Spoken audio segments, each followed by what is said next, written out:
Hey everyone, let's have a chat about synergetic play therapy as both a non-directive and a directive style of working with children. Because that's kind of an interesting concept to think about a theory being both non-directive and directive. And so how is that possible for something to be both non-directive and directive? And what does that even look like? And the reason why it's possible is because synergetic play therapy is less about technique and it's more about the philosophy or a philosophy that influences how we would go about the different technique.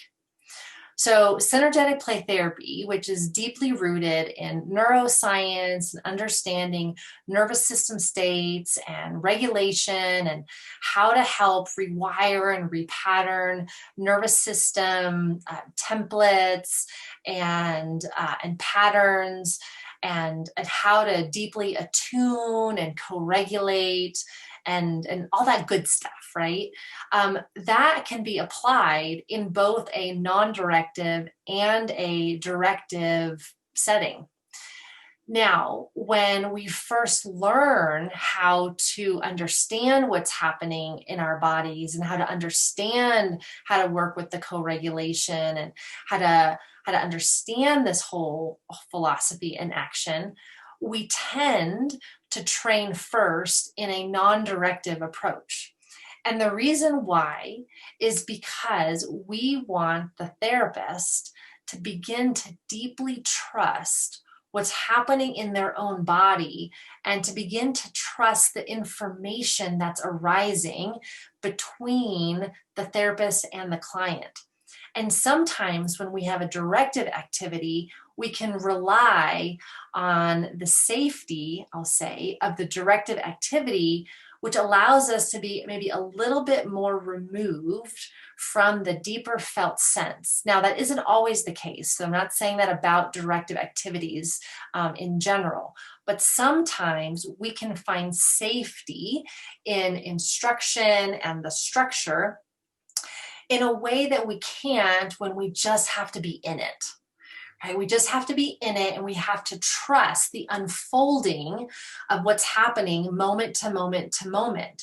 And it requires us to learn how to trust ourselves, how to trust our client, and how to trust the regulation and the relationship that's happening between us to get from one moment to the next moment as we work our way towards integration. So we typically start there in a non-directive format. And once we've got that down and we've got the trust within ourselves established, then we start to bring in more directive processes as needed to support the client. The other reason why we may tend to start with non-directive is to really allow the client's own innate wisdom to really lead the way. And so we want the client to really really guide the process, and then we join and follow and deepen.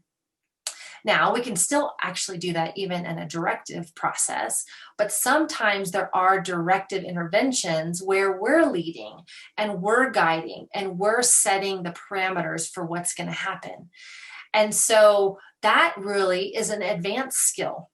How do we bring those in? When do we bring those in? How do we do that in a way where it doesn't take the place of all this other stuff that is going on? So that's how we tend to think about it.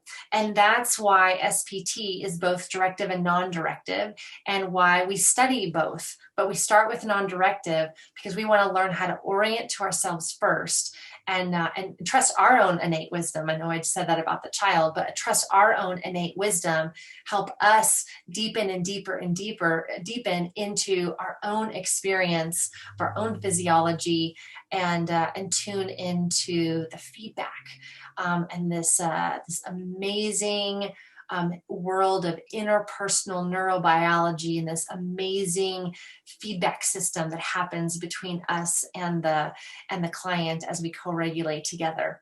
So we go there first, and then we bring in the directive as needed in a more advanced skill application. But at the end of the day, the philosophy and the tenets and the underpinnings of SPT guide all intervention, whether it's non-directive or it's directive.